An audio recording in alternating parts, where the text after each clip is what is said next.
ഇതാണ് rubber കരിയോലി, rubber coat എന്ന് പറയും.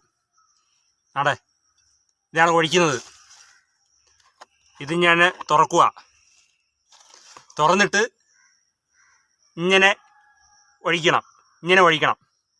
റബ്ബർ കോട്ട് റബ്ബറിൻ്റെ പട്ടയിലടിക്കാനുള്ളതാണ്.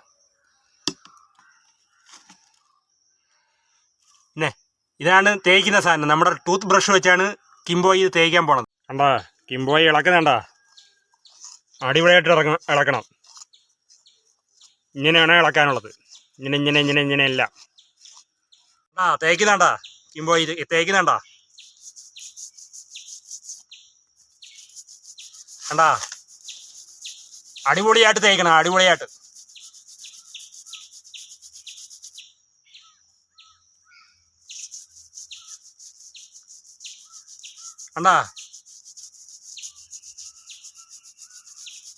കണ്ടാ എങ്ങനെയുണ്ട് ഇപ്പം? പൊളിയായില്ലേ?